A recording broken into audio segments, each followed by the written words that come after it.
શ્રી ગણેશાય નમઃ. મિત્રો, આપ જોઈ રહ્યા છો યુટ્યુબ આપણી ચેનલ આવો સત્સંગમાં આપ સૌનું સ્વાગત છે. મિત્રો, આજે આ વિડીયોમાં આપણે સાંભળવાના છીએ શનિ પ્રદોષની વ્રત કથા, મહિમા, મુહૂર્ત, પૂજન વિધિ. જો આપને આ વિડીયો પસંદ આવે તો લાઈક કરજો, શેર કરજો. આપ આ ચેનલ પહેલી વખત જોઈ રહ્યા છો તો સબસ્ક્રાઈબ કરી લેજો, જેથી આવનારના વિડીયોની માહિતી આપ સુધી તુરંત પહોંચી શકે. ધન્યવાદ. ઓમ તત્પુરુષાય વિદ્મહે મહાદેવાય ધીમહિ તન્નો રુદ્ર પ્રચોદયાત. બોલો શક્તિપતિ ભગવાન મહાદેવની છે. મિત્રો, પ્રદોષ વ્રત અર્થાત તેરસની તિથિ જે મહિનામાં 2 વખત આવે છે, શુદ્ધ પક્ષ અને વદ પક્ષ, બંને તિથિના સ્વામી ભગવાન મહાદેવ છે.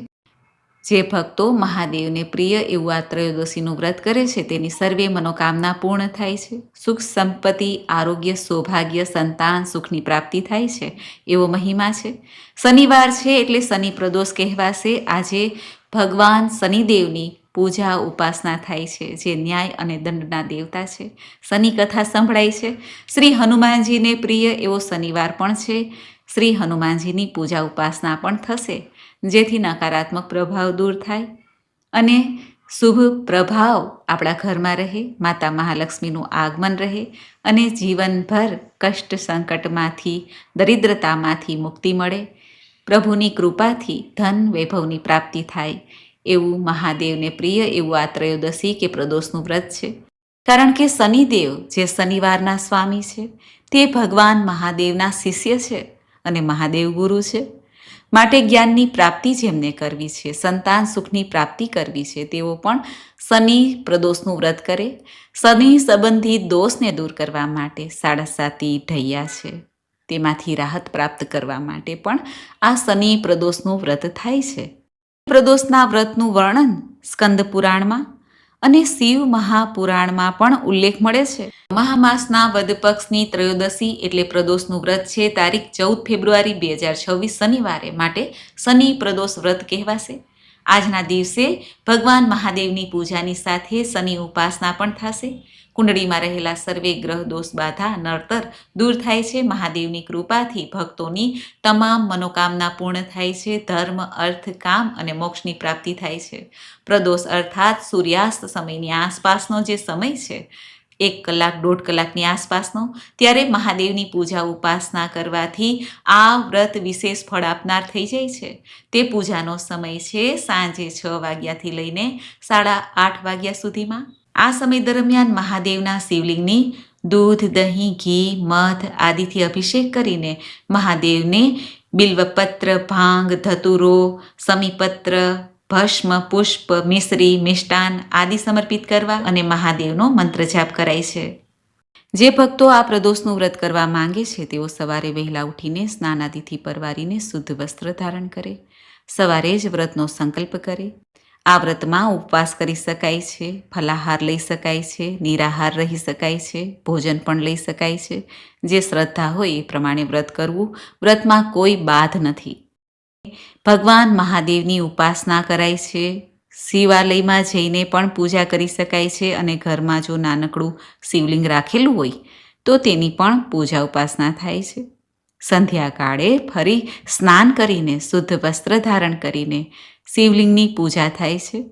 પંચામૃત, ગંગાજલ, દૂધ, દહીં, ઘી, મધ, ધતુરો, બિલ્વપત્ર, ચંદન, અક્ષત, પુષ્પ, ધૂપ, દીપ, નૈવેદ્ય આદિથી ભગવાન મહાદેવનો મૃત્યુંજય મંત્રનો જાપ કરવો, આરતી કરવી. પ્રસાદમાં ભગવાનને ખીરનો ભોગ લગાવી શકાય છે. સિઝનના ફલ, ફલાદી આદિ ભોગ લગાવી શકાય છે. આ વ્રત 1 જ દિવસનું હોય છે, માટે જરૂરિયાતમંદને દાન પુણ્ય અવશ્ય કરવું. અન્ન, વસ્ત્ર, જૂતા, ચપ્પલ, ધાનનું દાન કરી શકાય છે. આ વ્રતનો મહિમા પુરાણકાળથી ચાલ્યો આવ્યો છે. એટલા માટે એવું પણ કહેવાય છે કે જ્યારે કોઈ વ્રત શુભ ફળની પ્રાપ્તિ નહીં કરાવે ત્યારે પ્રદોષનું વ્રત અવશ્ય શુભ ફળની પ્રાપ્તિ કરાવશે, જે મહાદેવનું વ્રત છે. આ વ્રતમાં ઘણી કથાઓ જોડાયેલી છે. એક ગરીબ બ્રાહ્મણની કથા કે જેણે પ્રદોષનું વ્રત કરીને સંતાન સુખની પ્રાપ્તિ કરી હતી. સમુદ્ર મંથનની કથા પણ પ્રદોષ વ્રત સાથે જોડાયેલી છે. કથા અનુસાર દેવતાઓએ અને અસુરોએ મળીને જ્યારે સમુદ્ર મંથન કર્યું હતું ત્યારે તેમાંથી હલાહલ વિષ નીકળ્યું, જે સંસારને બાળીને ભસ્મ કરી શકે તેમ હતું. ત્યારે દેવતાઓએ મહાદેવને પ્રાર્થના કરી અને મહાદેવે આ હલાહલ વિષને ધારણ કર્યું પોતાના કંઠમાં. માટે ભગવાન મહાદેવ નીલકંઠ કહેવાણા. આ ઘટના પ્રદોષ કાળમાં જ બની હતી. માટે પ્રદોષ કાળનું જે આ વ્રત છે તે ભગવાન મહાદેવને અત્યંત પ્રિય છે. પ્રદોષ કાળમાં જ ભગવાન શ્રી વિષ્ણુએ ભગવાન મહાદેવની પૂજા ઉપાસના કરીને સુદર્શન ચક્ર પ્રાપ્ત કર્યું હતું. પ્રદોષ કાળમાં જ ભગવાન વિષ્ણુએ નૃસિંહ રૂપ ધારણ કર્યું હતું. હિરણ્યકશિપુને મોક્ષ પ્રાપ્ત કરાવ્યો હતો. આ પ્રદોષનું વ્રત 7 વાર પ્રમાણે જ્યારે પણ આવે તો અલગ અલગ ફળ કહેવાનું છે તે પણ જાણી લઈએ. જ્યારે સોમવારે પ્રદોષનું વ્રત આવે છે, જેને સોમ પ્રદોષ વ્રત કહેવાય છે, ત્યારે માનસિક શાંતિ પ્રાપ્ત થાય છે અને ચંદ્ર સંબંધી દોષ પણ દૂર થાય છે. મંગળવારે જ્યારે પ્રદોષની તિથિ આવે છે, જેને ભૌમ પ્રદોષ વ્રત કહેવાય છે, સ્વાસ્થ્ય, સુખ અને ઉર્જામાં વૃદ્ધિ કરે છે. બુધવારે આવતું પ્રદોષનું વ્રત બુધ પ્રદોષનું વ્રત કહેવાય છે. બુદ્ધિ વિદ્યાની પ્રાપ્તિ કરાવે છે આ વ્રત. ગુરુવારે આવતું પ્રદોષનું વ્રત ગુરુ પ્રદોષ કહેવાય છે. શત્રુઓનો નાશ થાય છે, સમૃદ્ધિ સુખ પ્રાપ્ત થાય છે, રાજ્ય સુખની પ્રાપ્તિ થાય છે. શુક્રવારે આવતું પ્રદોષનું વ્રત તે શુક્ર પ્રદોષ કહેવાય છે. દાંપત્ય જીવનમાં સુખ સમૃદ્ધિ બની રહે છે. જોકે આ વ્રત એક જ દિવસનું છે. વ્રત દરમિયાન કોઈની નિંદા કુથલી ના કરવી, જરૂરિયાતમંદને દાન પુણ્ય અવશ્ય કરવું, સંધ્યા કાળે મહાદેવની આરાધના કરવી, કથા સાંભળવી, સવારે વહેલા ઉઠીને સ્વચ્છ વસ્ત્ર ધારણ કરવા, ઘરની સફાઈ રાખવી, શિવલિંગનો અભિષેક કરવો, ત્યારે બિલ્વપત્ર, ધતુરો, અન્ય પૂજન સામગ્રી અર્પિત કરી શકાય છે. પરંતુ જ્યારે આપણી પાસે પૂજન સામગ્રી ના હોય તો માત્ર 1 લોટો જલ બિલ્વપત્ર સાથે પણ અર્પિત કરી શકાય છે. આજના દિવસે શનિદેવની વ્રત કથા પણ ઘણા ભક્તો સાંભળે છે. આવો આપણે સાંભળીએ શનિ કથા. બોલો ભગવાન સૂર્યનંદન છાયાપુત્ર શનિદેવ મહારાજની જય. ઘણા પ્રાચીન કાળની આ વાત છે. સૂર્ય, ચંદ્ર, શનિ, મંગળ, બુધ, બૃહસ્પતિ, શુક્ર, શનિ, રાહુ અને કેતુ આ 9 ગ્રહ એકઠા થયા અને વાતોએ વળગ્યા. સૂર્યદેવ કહે, તમારા બધામાં હું સર્વશ્રેષ્ઠ છું. મારી કૃપા હોય તો વ્યક્તિ ધન, કીર્તિ, રાજ, સન્માન, કુટુંબ સુખ, સંતાન, બુદ્ધિ, લાભ અને સર્વ કાર્યમાં સિદ્ધિ પ્રાપ્ત કરી શકે છે. આ સાંભળીને ચંદ્રદેવ કહે છે, હું જળચળોનો સ્વામી, સર્પોનો સ્વામી અને ચાંદી રૂપાનો સ્વામી છું. હું સત્વગુણીને ચંચળ સ્વભાવનો છું. મારી કૃપાથી વ્યક્તિ દાની, તપસ્વી બને છે, દેવોની ભક્તિ કરે છે. આ સાંભળીને મંગળ કહે છે, હું પૃથ્વીનો પુત્ર છું. મારી કૃપાથી વ્યક્તિના શત્રુઓનો નાશ થાય છે. મુશ્કેલ કામ પણ સરળ બની જાય છે. હું વ્યક્તિને અનેક વૈભવો આપું છું.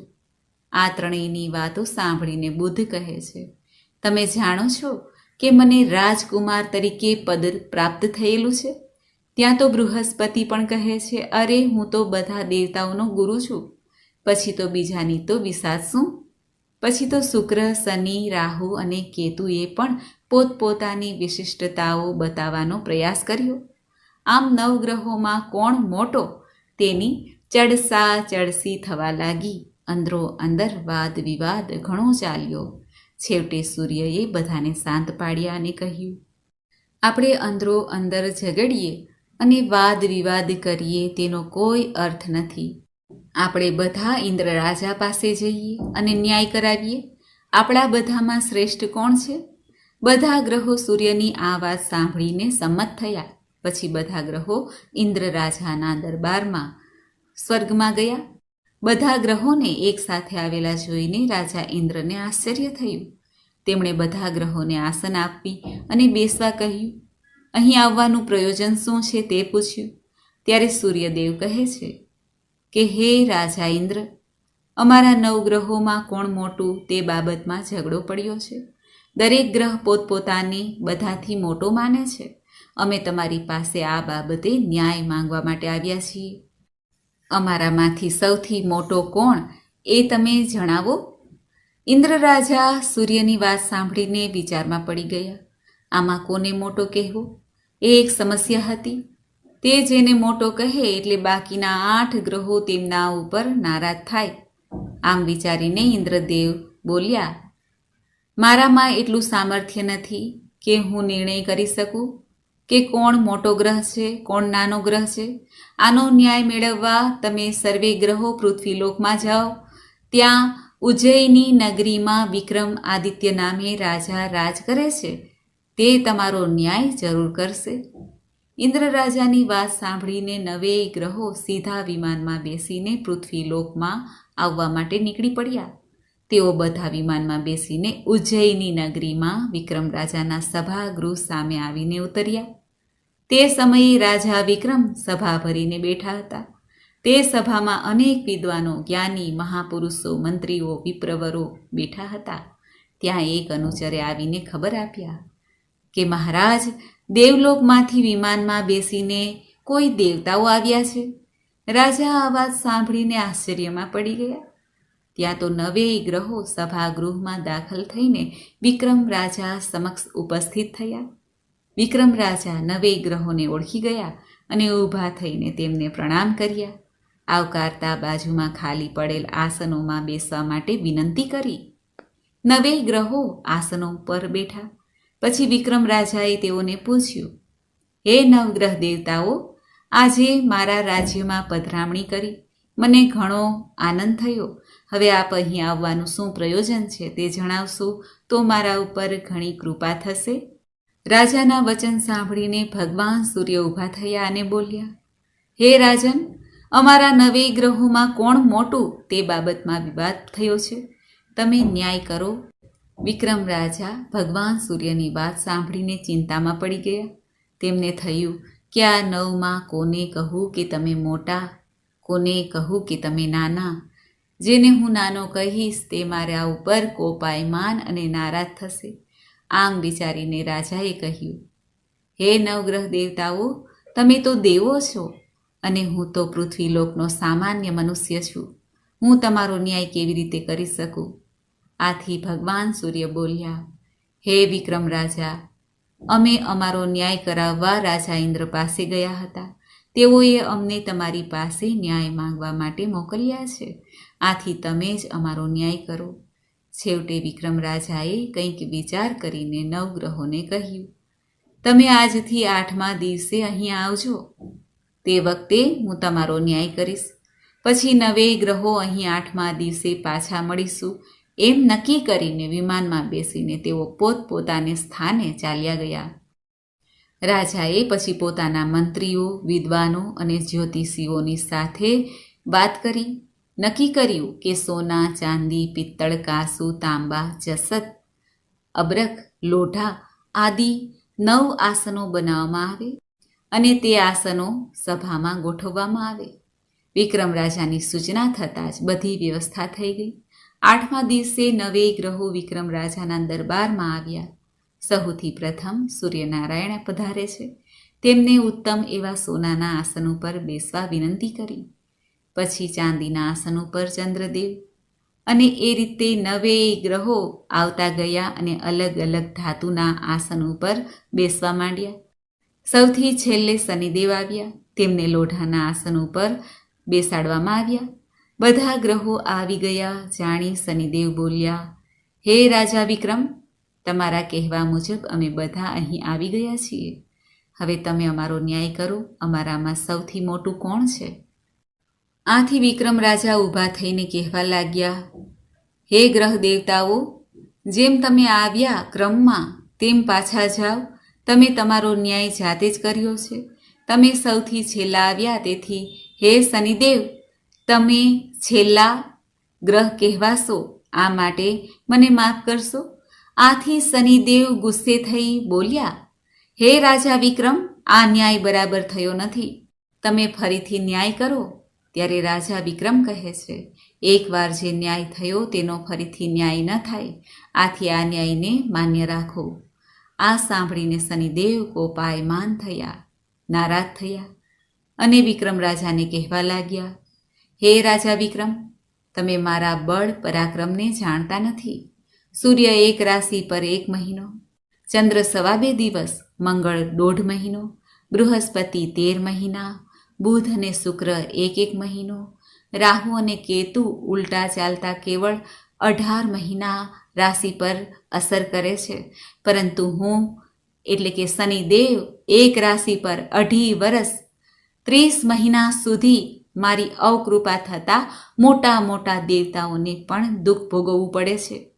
જ્યારે રામચંદ્ર પર 7.5 આવી ત્યારે તેમના રાજપાટ છોડીને તેમણે વનવાસમાં જવું પડ્યું હતું.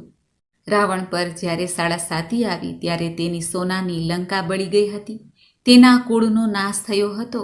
આથી હવે તમને કહું છું કે તમે સાવધાન થઈને રહેજો. રાજા વિક્રમે કંઈક ક્ષોભ સાથે કહ્યું, હે શનિદેવ, મેં તો આપની સાથે ન્યાય જ કર્યો છે, પરંતુ જો તમે તેને અપમાન સમજતા હો તો હું શું કરું? તમને જેમ ઠીક લાગે તેમ કરજો. મારા ભાગ્યમાં જે લખ્યું હશે તે મારે ભોગવવું જ પડશે. કેટલાક સમય પછી વિક્રમ રાજા પર 7.5 આવી. તે સમયે શનિદેવ ઘોડાના વેપારીનું રૂપ લઈને અનેક ઘોડાઓ સાથે ઉજ્જૈની નગરીમાં આવ્યા. વિક્રમ રાજાને જાણ થઈ કે કોઈ પરદેશી ઊંચી જાતના ઘોડા લઈને આવ્યો છે. આથી વિક્રમ રાજાએ તે વેપારીને બોલાવીને ઘોડા બતાવવા માટે કહ્યું. વેપારી ઘોડા લઈને આવ્યો. વિક્રમ રાજાએ એક પછી એક ઘોડા જોવા માંડ્યા. આમાંથી તેમને એક ઘોડો પસંદ આવી ગયો. તેમણે વેપારીને તે ઘોડાનું મૂલ્ય પૂછ્યું. ત્યારે વેપારીએ કહ્યું, પહેલાં તમે તે ઘોડા ઉપર બેસીને તેની પરીક્ષા કરી જુઓ, પછી તેનું મૂલ્ય આપણે નક્કી કરી લઈશું. વિક્રમ રાજા તો ઘોડાની પીઠ ઉપર બેસીને ઘોડાને દોડાવવા લાગ્યા. તે ઘોડો એટલી તેજ ગતિથી દોડવા લાગ્યો કે વિક્રમ રાજા તેને કાબૂમાં રાખી શક્યા નહીં. આમ ભાગતા ભાગતા આ ઘોડો ગાઢ જંગલમાં પહોંચી ગયો. આ જંગલનું નામ અંધી વન હતું. અહીં વાઘ, સિંહ, ચિત્તા, દીપડા આદિ વિકરાળ પ્રાણીઓ રહેતા હતા. છેવટે ઘોડાએ રાજાને પોતાની પીઠ ઉપરથી નીચે પટક્યું અને ઘોડો અંતર્ધ્યાન થઈ ગયો. વિક્રમ રાજા વિચારવા લાગ્યા કે મારે તો કોઈની સાથે વેર નથી, તો પછી મને કોણે અને શા માટે અહીં લાવ્યા અને આ ઘોડો અદૃશ્ય કેવી રીતે થઈ ગયો? આમ વિચારતા રાજા આમ તેમ જોવા અને ફરવા લાગ્યા. આમ ભટકતા ભટકતા ઘણો સમય વીતી ગયો, છતાં બહાર નીકળવાનો કોઈ માર્ગ જળતો ન હતો. રાજાને સખત ભૂખ અને તરસ લાગી. ચારેય બાજુ દૂર દૂરથી હિંસક પ્રાણીઓના અવાજો સંભળાતા હતા. તેથી રાજા એક ઝાડ ઉપર ચડીને જોવા લાગ્યા. ત્યાં તેમની નજર એક નગર તરફ જવાના માર્ગ ઉપર પડી. વિક્રમ રાજા નીચે ઉતરીને તે માર્ગ આગળ વધ્યા. ત્રંબાવટી નગરમાં આવી પહોંચ્યા. નગરમાં ફરતા ફરતા તેઓ એક દુકાને જઈને પહોંચ્યા. તેના શેઠને કહ્યું, શેઠજી, મારું નામ બીકો છે. હું ઉજ્જૈનીનો રહેવાસી છું. આ જાણીને શેઠે બીકાને ઠંડુ પાણી પાયું અને દુકાનમાં એક બાજુ બેસવા કહ્યું. આ દિવસે શેઠની દુકાનમાં ઘણો વેપાર થયો.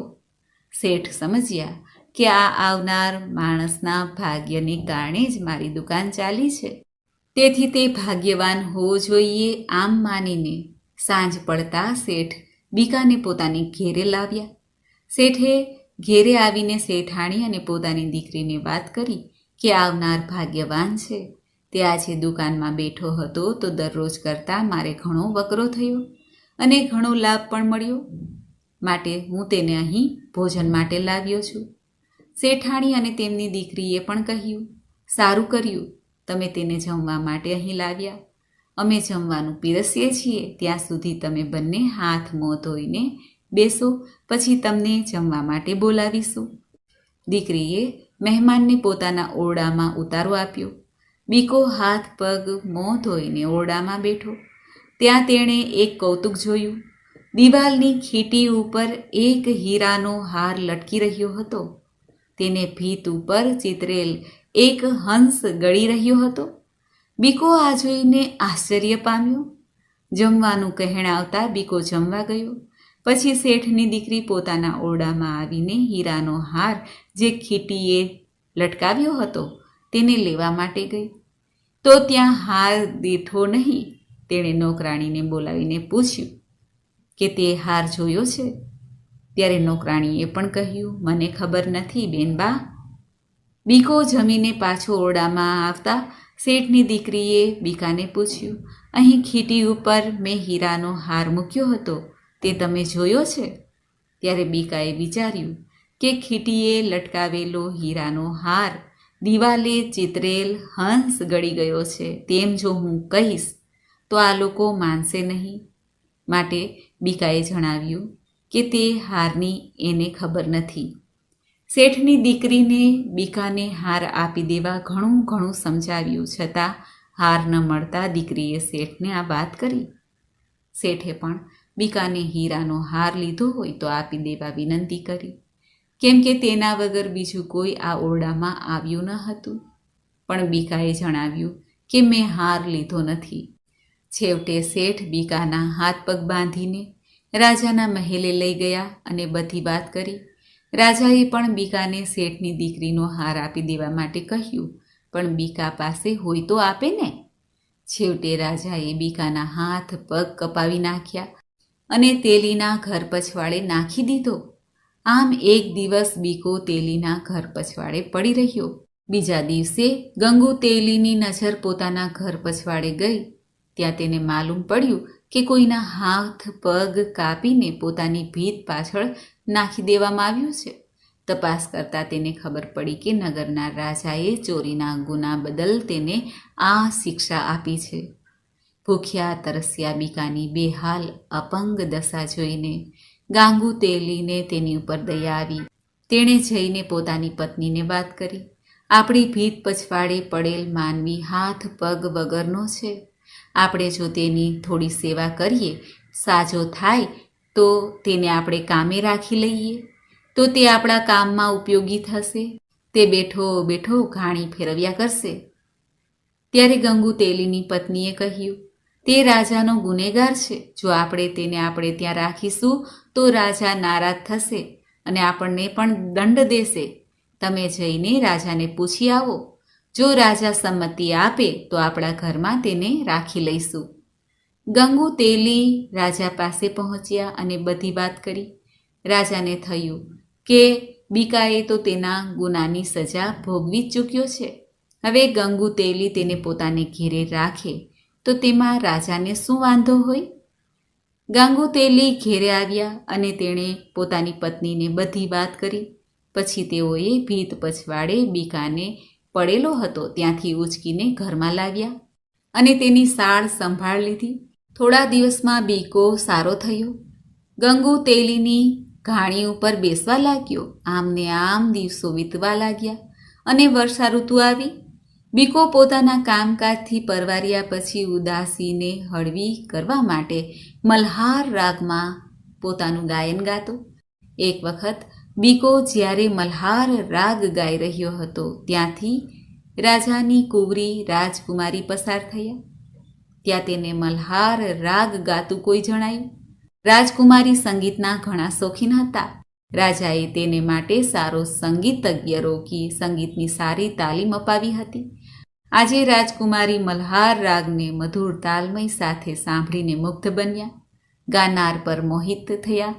તેણે પોતાની દાસી મારફત મલ્હાર રાગમાં કોણ ગાઈ રહ્યું છે તેની તપાસ કરવા માટે કહ્યું. પછી દાસીએ તપાસ કરીને રાજકુમારીને જણાવ્યું કે કુંવરીબા જે મલ્હાર રાગ ગાતું હતું તેના બંને હાથ પગ કપાયેલા છે. તે ગાંગુ તેલીને ત્યાં આખો દિવસ બળદને હાંક્યા કરે છે. રાજકુમારીએ કહ્યું, હે દાસી, હાથ પગ વગરનો અને હાલતો ચાલતો નથી એવા અપંગને પણ હું વર માની બેઠી છું, એટલે હું તેને જ વરીશ. આ સાંભળીને દાસી હેપતાઈ ગઈ. બોલી, બહેનબા, તમને એક શું અનેક રાજકુમારો વરવા માટે તત્પર છે. તમને સુંદર અને સુશીલ વર આરામથી મળે. તમે આવા અપંગને પરણીને શું કરશો? દુઃખી થશો? રાજકુમારીએ કહ્યું, જેવો છે તેવો પણ હું તેને પતિ માનીને બેઠી છું, એટલે હું આ ભવમાં તેને જ વરીશ. એક ભવમાં બે ભવ થાય નહીં. તું મારો આ વિચાર મારા માતા પિતાને જણાવજે, તેથી તેઓ મારું લગ્ન તે અપંગ સાથે કરે. જો તેઓ આમ નહીં કરે તો હું મારા પ્રાણનો ત્યાગ કરી દઈશ. દાસી આ સાંભળીને ધ્રુજવા લાગી. તેને બીક પેઠી કે રાજા રાણી આ વાત સાંભળશે તો તેઓ પણ મારા ઉપર અને કુંવરીબા ઉપર ગુસ્સે અવશ્ય થશે અને ન સંભળાવવાનું સંભળાવશે. છતાં રાજકુમારીના કહેવાથી તે લાચાર દાસી રાજા રાણી પાસે જઈને બધી વાત કરે છે. રાજા રાણી આ વાત સાંભળીને હેબતાઈ જ ગયા. તેમણે રાજકુંવરીને બોલાવીને ઘણું સમજાવ્યું, છતાં રાજકુમારી સમજ્યા નહીં. છેવટે રાજાને ગુસ્સો આવ્યો અને કહ્યું, તારા ભાગ્યમાં એવું લખાયું હશે તો ભોગવ. રાજાએ ગાંગુ તેલીને પોતાના મહેલે બોલાવીને જણાવ્યું કે તારે ત્યાં જે અપંગ ઘાણી ચલાવે છે તેની સાથે મારી દીકરી લગ્ન કરવા માંગે છે. તેથી તું તેની તૈયારી કર અને તેને લઈને રાજમહેલમાં આવ. ગાંગુ તેલીએ ઘેરે જઈને બીકાને બધી વાત કરી. એટલે બીકાએ કહ્યું, તમે રાજા પાસે જઈને 2 દિવસની અવધિ લઈ આવો. 2 દિવસ પછી લગ્ન કરીશું. ગાંગુ તેલીએ આ વાત રાજાને કહી 2 દિવસ થોભી જવા માટે જણાવ્યું. હવે બીકો અર્થાત વિક્રમ રાજા મનોમન શનિદેવને વિનંતી કરવા લાગ્યા, હે પ્રભુ, મેં આપનો અપરાધ કર્યો છે, તે માટે મને ક્ષમા કરો. તમારી શક્તિનો મને પરચો મળી ગયો છે, માટે મને માફ કરીને મારી ઉપર કૃપા દ્રષ્ટિ કરો. એવામાં બીકો જ્યાં બેઠો હતો ત્યાં શનિદેવનું વિમાન આકાશમાંથી ઉતર્યું. શનિદેવ વિમાનમાંથી નીચે ઉતરીને બીકા પાસે આવ્યા. શનિદેવની અમી દ્રષ્ટિ પડતા જ બીકાના હાથ, પગ, રૂપ પાછા આવી ગયા. શનિદેવ બીકાને કહેવા લાગ્યા, હે રાજા વિક્રમ, તમે મને નીચો દેખાડીને શું સુખ ભોગવ્યું? આ બધું દુઃખ મારે લીધે જ તમને પડ્યું છે. વિક્રમ રાજાએ કહ્યું, શનિદેવ, મને ક્ષમા કરો, મારી ભૂલ થઈ ગઈ છે. ત્યારે શનિદેવે તેમને આશીર્વાદ આપીને પોતાના વિમાનમાં બેસીને પાછા ફર્યા. બીકાને હાથ, પગ, સુંદર રૂપ સાથે જોઈને ગાંગુ તેલી અને તેની પત્નીને તો નવાઈ લાગી. તેમણે આ વાત જઈને નગરના રાજા રાણીને કહી. રાજકુંવરીએ પણ આ વાત જાણી બધા રાજી થઈ ગયા. રાજાએ ધામે ધૂમેથી જાન લઈ આવવા ગાંગુ તેલીને અઢળક ધન આપ્યું. લગ્નના દિવસે મોટી ધામધૂમ સાથે બીકાની જાન નીકળી. આખા માર્ગ ઉપર બીકાને જોવા માટે ટોળે ટોળા જામ્યા હતા. બીકાને જોઈને બધાની આંખો ઠંડી થઈ. રાજમહેલમાં આજે અનેરો આનંદ હતો. મહેલને શણગારવામાં આવ્યો હતો. જ્યાં ત્યાં રોશની વાજિંત્રો વાગતા હતા. વરરાજાને માયરામાં લાવવામાં આવ્યા. મંગળ ફેરા ફેરવવામાં આવ્યા. છેલ્લે કંકણ દોરા છોડીને બીકો મહેલમાં આવ્યો. બીજા દિવસે સભા થઈ. ત્યાં રાજાએ બીકાને દરબારમાં બોલાવીને પૂછ્યું, તમે કોણ છો અને તમારી આ હાલત સાથી થવા પામી છે તે વિગતવાર મને તથા પ્રજાજનોને જણાવો. બધા જાણવા માટે ઉત્સુક છે. જો તમને કોઈ વાંધો ન હોય તો આ વાત અમને સૌને કહો. આથી બીકો ઊભો થઈને રાજાને પ્રણામ કરીને કહે છે, હું ઉજ્જૈની નગરીનો રાજા વિક્રમ આદિત્ય છું. શનિદેવ મારા ઉપર નારાજ થવાથી મારી આ પરિસ્થિતિ થવા પામી છે. છેવટે શનિદેવની કૃપાથી જ હું મારા મૂળ સ્વરૂપમાં આવી ગયો છું. ઉજ્જૈની નગરીના રાજા વિક્રમ આદિત્યનું નામ સાંભળતા જ રાજા, રાણી, રાજકુંવરી અને દરબારમાં હાજર સૌ કોઈ લોકો રાજી થઈ ગયા. વાયુ વેગે આ વાત નગરમાં પહોંચતા રાજા વિક્રમ આદિત્યના દર્શન માટે નગરજનોના ટોળે ટોળા આવવા લાગ્યા. આ વાત શેઠના કાને પહોંચી. તેઓ તરત જ દોડતા રાજા વિક્રમ આદિત્ય પાસે જઈને પોતાની ભૂલ બદલ ક્ષમા માંગવા લાગ્યા અને કહ્યું, મેં તમારા ઉપર ચોરીનો આરોપ મૂકીને મોટો અપરાધ કર્યો છે. આ માટે તમે જે દંડ મને આપશો તે હું ભોગવવા માટે તૈયાર છું. ત્યારે રાજા વિક્રમ આદિત્ય કહે છે, આમાં તમારો કોઈ વાંક નથી. આ તો શનિદેવની મારા પર અવકૃપા થવાથી બધું થવા પામ્યું છે. આથી તમે આ બધું ભૂલી જાઓ. છેવટે શેઠે રાજા વિક્રમાદિત્યને હાથ જોડીને પોતાને ત્યાં ભોજન માટે નિમંત્રણ આપ્યું. વિક્રમ રાજા, રાજકુમારી, રાજા રાણી બધા શેઠને ત્યાં જમવા પહોંચ્યા. શેઠે સારા પકવાન બનાવીને બધાને જમાડ્યા. પછી શેઠે વિક્રમ રાજાને પોતાની ત્યાં એક રાત રોકાઈ જવા માટે વિનંતી કરી. આથી વિક્રમ રાજા પણ રોકાઈ ગયા. જે ઓરડામાં પહેલા બીકાને ઉતારો આપવામાં આવ્યો હતો તે જ ઓરડામાં વિક્રમ રાજાને ઉતારો આપવામાં આવ્યો અને ત્યાં વિક્રમ રાજા હિંડોળા ખાટ ઉપર બેઠા બેઠા ખીટી સામે જોઈને ભીતે ચિતરેલ હંસ સામે જુએ છે.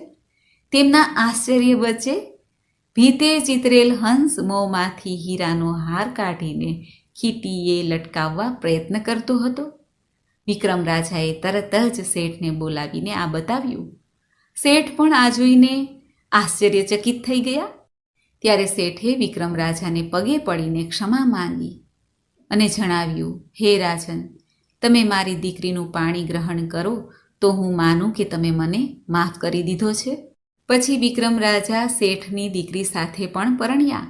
ઘણા દિવસ સુધી ત્રંબાવટી નગરીમાં રહીને વિક્રમ રાજાએ પોતાની નગરી ઉજ્જૈની જવા માટે રાજા રાણીની પરવાનગી માંગી. રાજા રાણીએ પ્રસન્ન થઈને સંમતિ આપી. રાજાએ પોતાના જમાઈ દીકરીને અઢળક દાગીના, વસ્ત્રો, ધન, દાસ દાસીઓ આપ્યા. તે મુજબ શેઠે પણ પોતાની દીકરી જમાઈને ઘણું બધું આપ્યું. મોટા ધામધૂમ સાથે તેમને વિદાય આપવામાં આવી. થોડા સમય પછી બધો કાફલો ઉજ્જૈની નગરીમાં આવી પહોંચ્યો. ઘણા સમય પછી મહારાજા વિક્રમ આદિત્ય 2 રાણીઓ સાથે નગરમાં આવી રહ્યા છે. આ જાણીને આખી નગરી આનંદમાં ડૂબી ગઈ.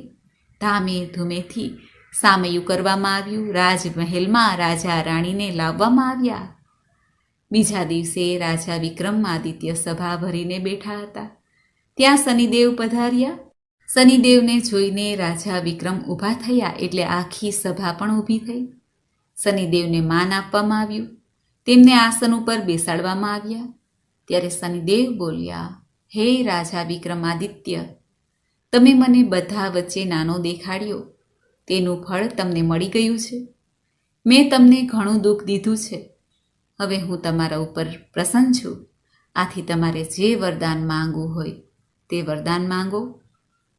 આ સાંભળીને રાજા વિક્રમાદિત્ય કહે છે, હે શનિદેવ, તમે જે મને દુઃખ દીધું તેવું દુઃખ તમે હવે કોઈને દેશો નહીં. આથી શનિદેવ કહે છે, હે રાજા વિક્રમ, તમારી વાત મને સ્વીકાર્ય છે. શનિવારે જે નર નારી મારી આ કથા સાંભળશે, વાંચશે, તેમજ વ્રત કરશે, મારું ધ્યાન ધરશે, પૂજા પાઠ કરશે, તેને હું કદી પીડીશ નહીં. મારી નાની મોટી પનોતી તેમને નડશે નહીં. આટલું કહીને શનિ મહારાજ તો અંતર ધ્યાન થઈ ગયા. રાજા વિક્રમાદિત્યને પોતાનું રાજ્ય, વૈભવ, સુખ સંપત્તિ, રાણી, સંતાનો પાછા મળ્યા. આમ શનિવારનું આ વ્રત કરીને જે ભક્તો આ કથા સાંભળે છે તેની ઉપર શનિદેવની કૃપા દ્રષ્ટિ હંમેશા રહે છે. કષ્ટ પીડામાંથી મુક્તિ મળે છે. બોલો શનિદેવ મહારાજની જય. તો મિત્રો, આપણે સાંભળી શનિ પ્રદોષની વ્રત કથા, મહિમા, પૂજન વિધિ. મને આશા છે કે આપને આ વિડીયો જરૂર પસંદ આવ્યો હશે. નીલાંજન સમાભાસમ રવિપુત્રમ યમાગ્રજ છાયા માર્તંડ સંભૂતમ તમ નમામિ શનિશ્ચરમ. બોલો શનિદેવ મહારાજની જય. શક્તિપતિ ભગવાન મહાદેવની જય. મિત્રો, મને સાંભળવા માટે ધન્યવાદ. આપ સૌને મારા જય શ્રી કૃષ્ણ.